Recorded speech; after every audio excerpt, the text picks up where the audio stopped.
Welcome to Stories Junction. Let's begin today's story. My name is David.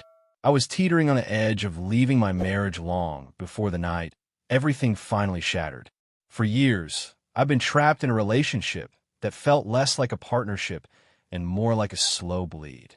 The moment I knew I had to walk away came at a backyard party I wasn't even invited to. That night, after the laughter faded and the house fell silent, I made my choice. I vanished. Clara and I had been married for 9 years. In the early days, we were like any young couple, wildly in love, full of dreams. We didn't just want a house in Portland. We wanted a home, a place filled with warmth and shared purpose. That was the vision we clung to. For a while, we built it together, step by step. But around year 6, something shifted. It wasn't a single moment, but a gradual drift, so subtle it was hard to pinpoint when the cracks began to form. The real fracture came when we started trying for kids.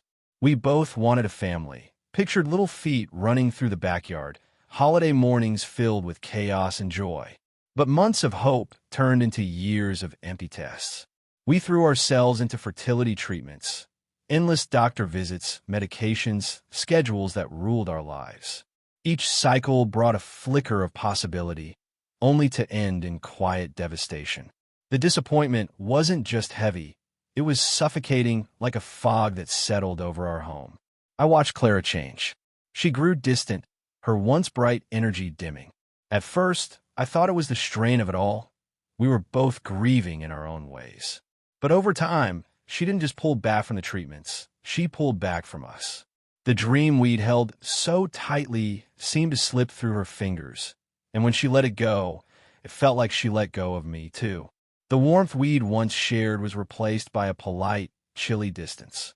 We still shared a house, a bed, a life on paper, but I was living with someone who felt like a stranger. The silence between us grew louder every day, and what cut deepest was that Clara didn't seem to notice or care. I told myself love meant staying, even when the other person had checked out.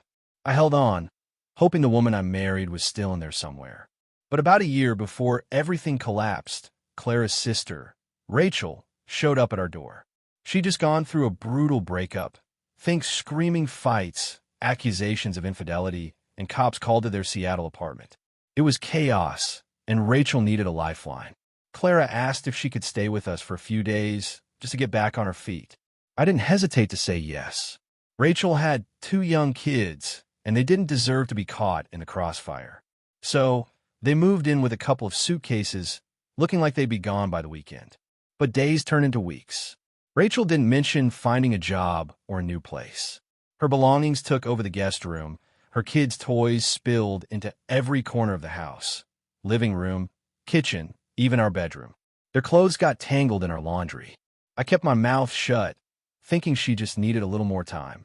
But weeks became a month, then 2. By the 3rd month, I was living with an entirely different family under my roof, and no one seemed to think it was an issue except me. Rachel was brash, always tossing out sharp comments with a smirk. Her kids were a whirlwind, tearing through the house with no rules or boundaries. It was like a tornado had moved in, and I was the only one trying to hold things together. Every day was a new kind of chaos. I'd come home from my job at a logistics firm, drained, craving a moment of quiet, only to walk into a mess, spilled juice on the counter, toys underfoot, Rachel's voice booming through the house. Arguments became routine. Not discussions, just raw conflict. And every time, Clara took Rachel's side. No matter how disruptive Rachel was, Clara had an excuse. She's my sister, David. Or, she's going through a lot. You can't expect her to be perfect. One moment burned itself into my memory. Rachel was needling me, throwing jabs about how I never loosened up. I looked to Clara, hoping she'd step in. Instead, she laughed, a sharp little sound, and said, "He's always been a bit delicate." Rachel cackled, and I stood there, feeling like I'd been slapped. It wasn't just the words, it was the betrayal. My own wife was choosing her sister's cruelty over me. Things got worse. Some nights, Rachel and her kids would take over our bedroom, leaving me to crash on the couch or in the guest room. I was being pushed out of my own life, and Clara acted like it was normal. People might wonder why I didn't just leave. Believe me, I asked myself that question. But I love Clara, or at least the version of her I'd married. I thought her distance was tied to the pain of our failed attempts at starting a family. If we could weather this storm, maybe we'd find our way back. So I stayed longer than I should have, clinging to a hope that was starting to feel like a lie. But there's a limit to what anyone can take. I hit mine quietly, without fanfare. I started planning my exit, not because I wanted to, but because I had to.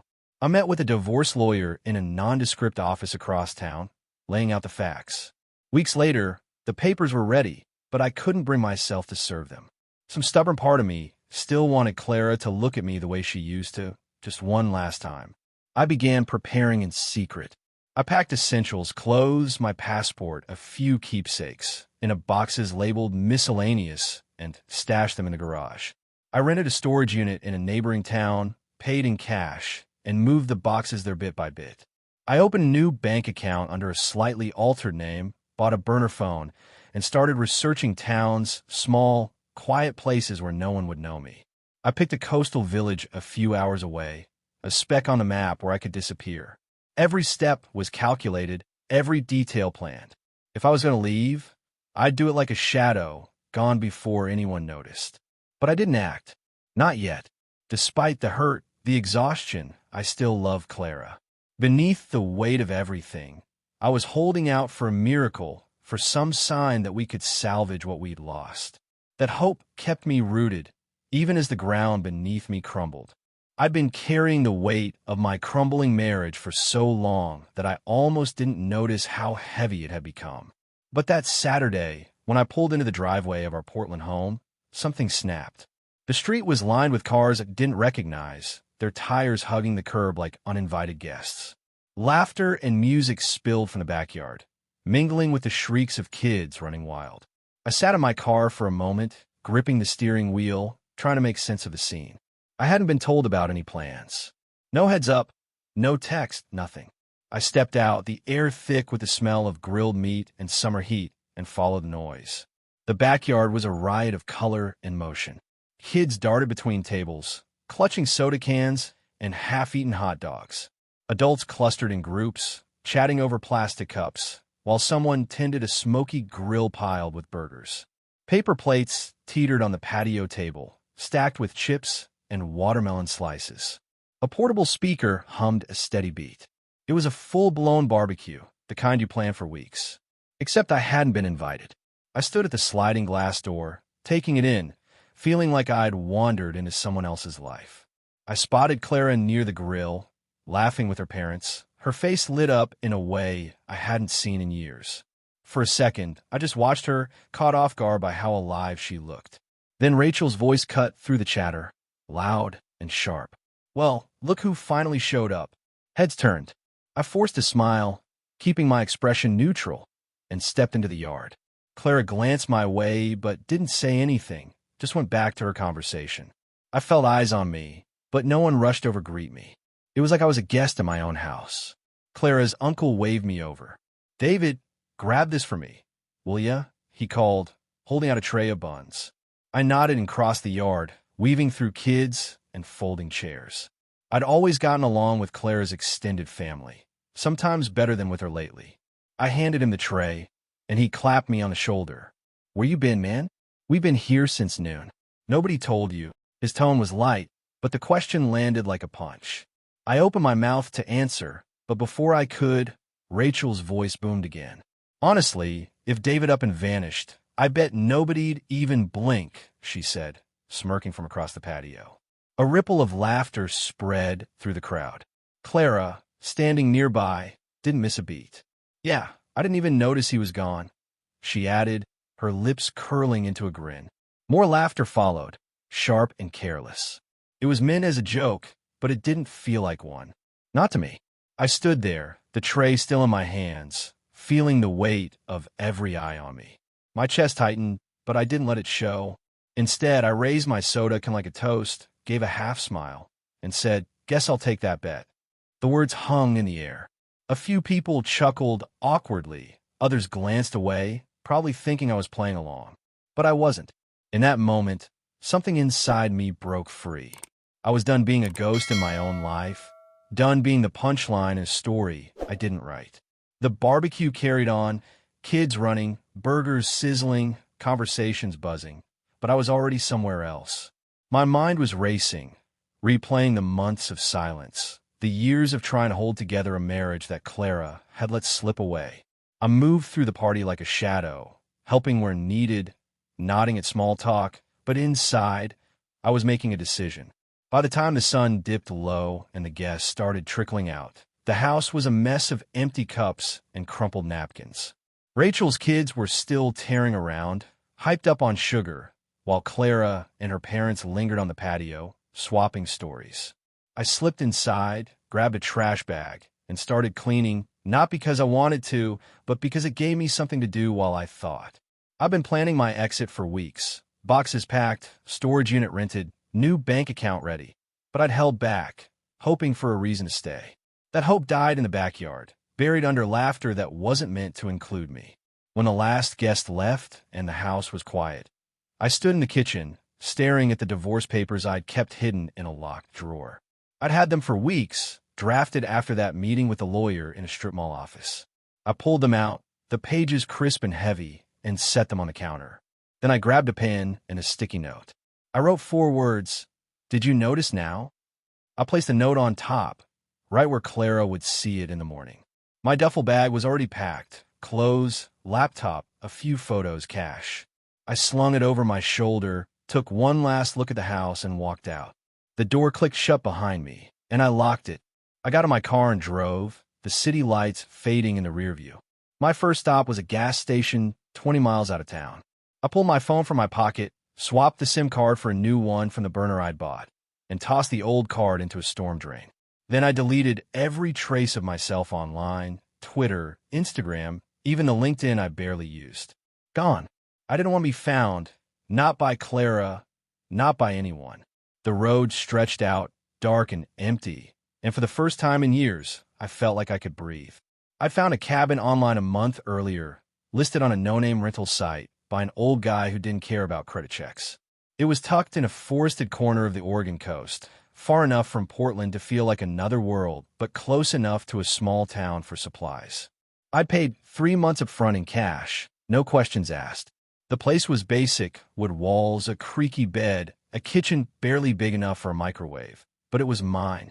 I settled in that night, the sound of waves crashing in the distance. I didn't sleep much, but when I did, it was deeper than it had been in months. Days blurred into weeks. I picked up freelance coding gigs online, enough to cover groceries and the electric bill. I grew a beard, let my hair get shaggy. I started cooking for myself, simple meals like eggs and toast, and found a rhythm in the quiet. Mornings were for coffee on the porch, listening to the gulls. Afternoons, I'd walk the beach, letting the salt air clear my head. I didn't check on Clara, didn't look back. That life was over, and I was done trying to stitch together something that had already unraveled. 8 months into my new life on the Oregon coast, I'd found a kind of peace I hadn't known in years. The cabin was my sanctuary, its weathered walls shielding me from the chaos I'd left behind in Portland. I lived simply, waking to the rhythm of the tides, working freelance coding jobs to pay the bills, and letting the quiet reshape me. I didn't look back, didn't check on Clara or the life I'd walked away from. That chapter was closed, and I'd learned the hard way that revisiting old wounds only makes them bleed again. But then, one rainy afternoon, I made a mistake. I logged into an old email account. I needed a backup file, some code I'd stashed years ago for a project. The account was one I hadn't touched since before I vanished, a digital relic I'd meant to abandon. I expected nothing but junk mail, spam, newsletters, maybe a bill I'd forgotten to redirect. Instead, the inbox hit me like a wave. Dozens of emails from Clara, their subject lines stark and pleading. Where are you? Please answer. I'm sorry. My cursor hovered over the delete button, my instinct screaming to erase them and move on. But something, curiosity, maybe, or the ghost of who we used to be, made me click. The first emails, sent just days after I left, were raw with anger. Clara called me selfish, a coward who'd abandoned her without a word. She demanded to know where I was, swore she'd track me down, drag me to court, make me face her. Her words were knives, sharp and unyielding, each one cutting into the guilt I'd tried to bury. I could hear her voice in them, the same voice that used to laugh with me over late-night coffee, now twisted with rage. I kept reading, moving through the messages like a man picking through wreckage. As the weeks progressed, her tone shifted. The fury gave way to confusion, then to something softer, almost fragile. She stopped demanding answers and started asking questions. "Why didn't you tell me how bad it was?" one read. "I didn't see it. I didn't see you." Another, sent 3 months after I left, said, "I found the divorce papers. I haven't signed them. I don't know why." The words were hesitant, like she was feeling her way through the dark. I could sense her unraveling, the same way I had, but I didn't feel vindicated. I just felt heavy.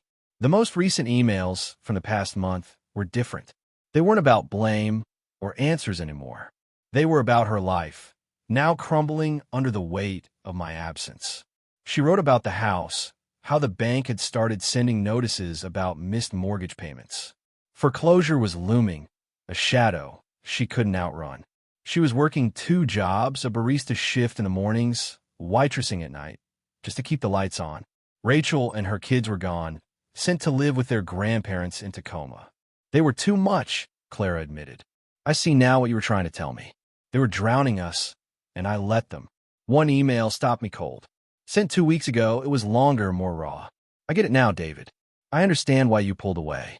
I was so caught up in my own pain, losing the chance at kids, losing myself, that I didn't see what I was doing to you.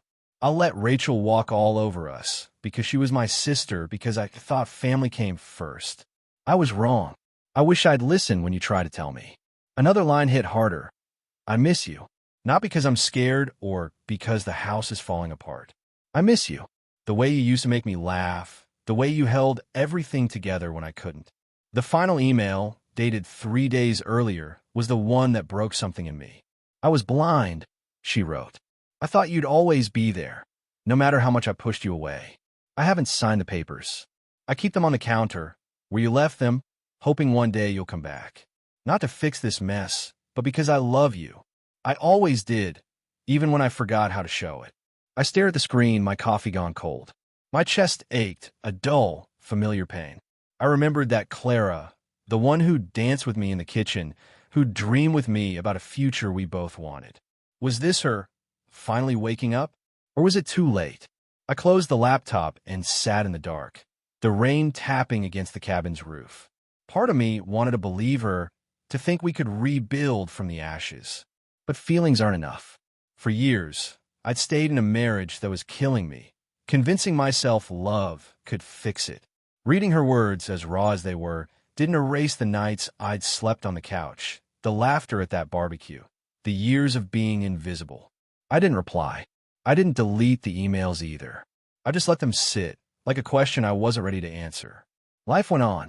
I kept my routine, coding, walks on the beach, coffee at a small shop in town every couple of weeks. The shop was a cozy hole in the wall, with mismatched mugs and a barista who didn't ask questions. I'd sit by the window, scrolling through job boards or just watching the world go by. One morning, as I waited for my order, I heard my name. "David." The voice was tentative, familiar. I ignored it at first, thinking it was a mistake. Then it came again, sharper. "David, is that you?" I turned. It was Mark, an old friend from Portland, someone we'd known back when Clara and I were still a we. He stood there, coffee in hand, eyes wide like he'd seen a ghost. I forced a smile, kept it brief. "Hey, Mark. Just passing through." We made small talk, weather, work, nothing deep. I didn't tell him about the cabin, the divorce papers, or the life I'd left. He asked how Clara was, and I shrugged, said, "You know how it goes." He nodded, but I could see the questions in his eyes. I grabbed my coffee and left, hoping that was the end of it. It wasn't. 5 days later, I was at the cabin, chopping wood for the stove, when I heard a car crunching up the gravel path. No one came out here, no deliveries, no neighbors, nothing. I set the axe down and peered through the window. My stomach dropped. It was Clara. She stepped out of the car, her hair pulled back, her face pale and tired. For a moment, I didn't move. Then she knocked, a soft, hesitant sound. I opened the door, keeping my expression flat. "What do you want?" I asked, my voice steady but cold. She didn't answer right away. Her eyes searched mine, and then she broke, tears streaming down her face. She started talking, words tumbling out, apologies, regrets, admissions. She said she hadn't realized how bad it had gotten, how much she'd hurt me by siding with Rachel, by shutting me out. She said she'd been blind, consumed by her own grief, and she wished she'd seen me sooner. I let her talk, didn't interrupt. Her voice cracked, raw and desperate, but I kept my distance, arms crossed. When she finished, she looked at me, waiting. I stepped outside, the air cool against my skin, and met her gaze. "I'll come back," I said, "but not to stay. I'll sign whatever needs signing, wrap this up clean. But I can't be your husband again, Clara. Not after everything. Not after Rachel. Not after you let me become nothing in our own home." She didn't argue. Her shoulders slumped, and she nodded, wiping her face. She tried to smile, but it faltered. Then she got her car and drove away, the taillights fading into the trees. Standing on the porch of my cabin, watching Clara's taillights disappear into the Oregon night, I felt a strange mix of relief and weight. Her tears, her apologies, her raw confession, they stirred something in me, but not enough to pull me back. I'd spent years trying to save a marriage that Clara had let die, and I couldn't unlearn the cost of that. Still, I'd promised to return to Portland, not to rebuild, but to end things properly. I owed that much, to her, to myself, to the life we'd once dreamed of. 2 weeks later, I packed a small bag, locked the cabin, and drove back to the city I'd sworn to leave behind. The drive was quiet, the coastal highway giving way to Portland's familiar sprawl. The city felt like a stranger now, its streets carrying memories I'd buried. I didn't go straight to the house. Instead, I checked into a cheap motel on the edge of town, the kind with flickering neon signs and worn carpets. I needed time to steel myself. The divorce papers were still in my bag, the ones I'd left on the counter with that sticky note. "Did you notice now?" Clara's email said she hadn't signed them, but I didn't know what I'd find when I faced her. Would she fight? Beg? Or had she finally accepted what I'd known for months? That we were done? The next morning, I drove to the house. It looked smaller than I remembered, the paint peeling at the corners, the lawn patchy and overgrown. The mailbox was stuffed with envelopes, some marked urgent in red ink. Clara hadn't lied about the bank notices. I parked and sat for a moment, the engine ticking as it cooled. My pulse was steady, but my hands felt heavy on the wheel. I grabbed the papers and stepped out, the air sharp with the scent of rain-soaked pavement. Clara opened the door before I could knock. She looked exhausted, her eyes shadowed, her hair pulled into a messy bun. She didn't smile, didn't speak, just stepped aside to let me in. The house was a ghost of itself. The living room was bare, the couch gone, probably sold to cover bills. Rachel's kids' toys, once scattered everywhere, were nowhere in sight. The kitchen counter was cluttered with dishes, but the divorce papers were still there, right where I'd left them, the sticky note faded but intact. Clara followed my gaze and said, "I couldn't move them." We sat at the table, the silence thick. I slid the papers toward her. "We need to finish this," I said, my voice calm but firm. She nodded, her fingers tracing the edge of the packet, but she didn't pick up a pen. Instead, she started talking, her voice low, almost a whisper. "I didn't know how to stop it," she said. "The way things fell apart. I was so lost in my own head, grieving the kids we couldn't have, leaning on Rachel because she was there, that I didn't see what I was doing to you. To us." I listened, letting her words fill the space. She talked about the past year, how the house had become a prison after I left. Rachel's departure hadn't fixed things. It had only exposed how broken everything was. Clara had tried to keep up with the mortgage, but the jobs weren't enough. She'd sold furniture, canceled utilities, done whatever she could to delay the inevitable. "The bank's taking it next month," she said, her voice cracking. "I don't know where I'll go." Part of me wanted to feel sorry for her, to reach out and fix it like I used to. But that part was buried under too many nights of being pushed aside, too many moments of being invisible. I'm sorry it's come to this, I said, and I meant it. But I can't be the one to save you. Not anymore. She looked at me, her eyes wet but steady, and nodded. I know, she said. I just needed you to hear me say I'm sorry. Really sorry. Not for the house, not for the money, for you. For not seeing you when you were right here. The words landed, and I felt that ache again, the one from her emails. But it wasn't enough to change my mind. I pushed a pen across the table. Sign them, Clara. Let's both move on. She hesitated, her hand trembling, then picked up the pen. Her signature was slow, deliberate, each stroke like a cut. I signed next, my name final and unyielding. We didn't speak after that. I took my copy, left hers on the table, and stood. Take care, I said and walked out. The door closed behind me, softer than I expected. I drove back to the motel, the signed papers on the passenger seat. I should have felt free, but instead, I felt hollow. Closure isn't always clean. Sometimes it's just the absence of fight. That night, I lay on the motel bed, staring at the cracked ceiling, replaying Clara's words. Her apology was real, her regret tangible, but it couldn't undo the years of neglect, the laughter at that barbecue, the way Rachel's presence had eroded our home. I'd love her once, deeply, but love can't survive on one person's effort alone. The next day, I tied up loose ends. I met with the lawyer to file the papers, paid the final storage unit bill, and closed the old bank account I'd kept as a backup. Portland was no longer home, just a place I'd passed through. I planned to head back to the cabin the following morning, back to the quiet I'd carved out for myself. But that afternoon, as I grabbed coffee at a downtown shop, I ran into Mark again, the friend who'd spotted me at the Coastal Cafe. He waved me over, his face a mix of surprise and concern. Man, you're hard to track down, he said, sliding into the booth across from me. Clara told me you were back in town. She's a mess, you know. I sipped my coffee, keeping my expression neutral. We're done, Mark. Papers are signed. He leaned back, studying me. She said she messed up big time. Said she didn't realize what she had until you were gone. You sure there's no way back? I shook my head. Some things break too deep to fix. He nodded, but I could tell he didn't fully get it. He hadn't lived through the silence, the betrayal, the slow death of who we'd been. Mark's words stuck with me, though, as I drove back to the coast. Not because I doubted my choice, but because they echoed a truth I'd been wrestling with. People only see what matters when it's gone. Clara's regret, her emails, her tears, they were real, but they came too late. I'd spent years trying to be seen, to be enough, and I couldn't go back to that. The cabin was waiting, the ocean's rhythm calling me home. I settled in, the familiar creak of the floorboards grounding me. Life resumed, coding walks, the simple act of breathing without weight. Back at the cabin, the Oregon coast stretched out before me, its waves a steady pulse that grounded my days.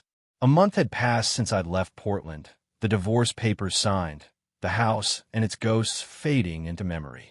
I'd settled into my rhythm again, coding gigs, beach walks, coffee brewed strong enough to cut through the morning fog.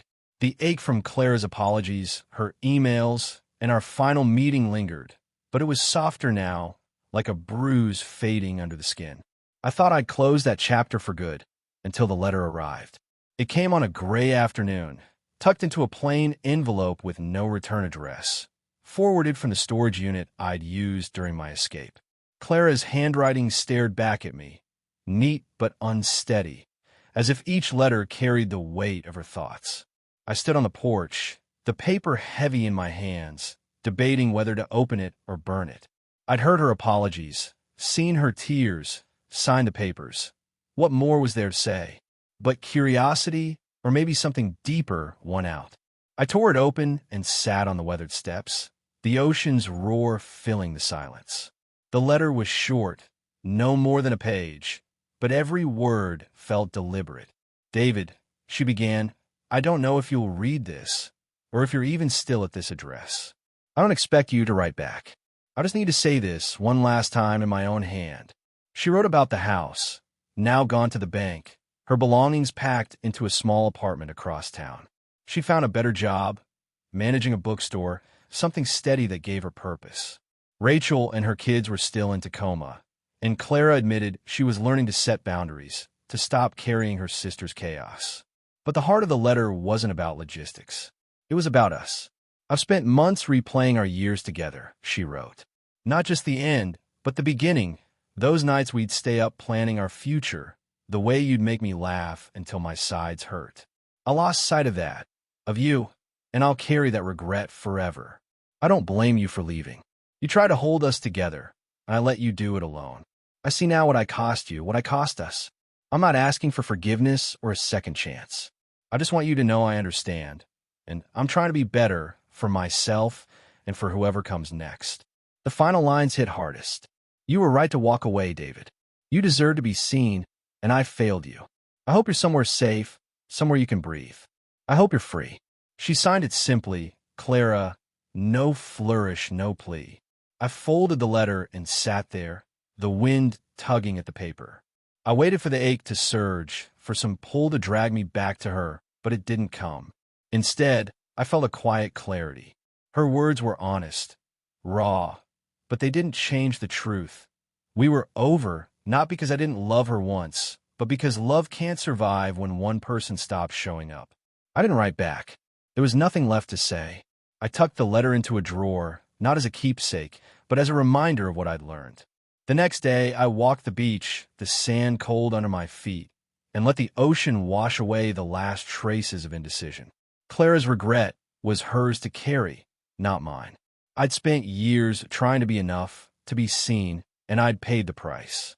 Now, I was building something new, not a home with someone else, but a life for myself, one where I wasn't invisible. A year after I'd left Portland, I was still at the cabin, though I'd made it my own. I'd fixed the leaky roof, planted a small garden, even bought a second-hand kayak for the calmer days. The freelance work had grown steady, enough to cover the rent and a little extra. I started talking to people in town, not friends, not yet, but familiar faces at the coffee shop, the market, the dock. I wasn't hiding anymore. The beard was gone, my hair trimmed, not because I was running from the past, but because I was ready to live in the present. One morning, as I sipped coffee on the porch, I thought about Mark's question in that Portland cafe. "You sure there's no way back?" I'd known the answer then, but it was sharper now. Some breaks are too deep to mend, not because you don't care, but because you've learned what you're worth. Clara's letter didn't pull me back. It pushed me forward, a final confirmation that I'd made the right choice. I wasn't angry anymore, not at her, not at Rachel, not at the years we'd lost. I was just done carrying them. Looking back, the lesson wasn't about love or betrayal, though both shaped the path. It was about absence, how it reveals what presence hides. Clara only saw me when I was gone, only understood my weight when I stopped holding up her world. And I only saw my own worth when I walked away from a life that diminished me. That's the hardest truth. Sometimes you have to disappear to find yourself. I did. I'm still here, breathing whole and free. If you're reading this, I hope it hits you where you need it. Maybe you're in a place where you feel unseen, your presence taken for granted. Maybe you're the one who's been pushing someone away, not realizing what you're losing until it's too late. My story isn't a map, but it's a mirror. Look at it. Ask yourself what you're holding on to and why. If you're waiting for one more reason to leave or to stay, don't let it be the moment someone else decides your worth. And if you've already walked away, know that the quiet on the other side isn't empty. If you start again, what would you do in my place? Have you ever had to vanish to be seen, or lost someone because you didn't see them in time? I'd love to hear your thoughts, your stories. Share them if you can. And if you know someone who needs to hear this, pass it on. You never know who's standing at the edge, their bag packed, waiting for the courage to go.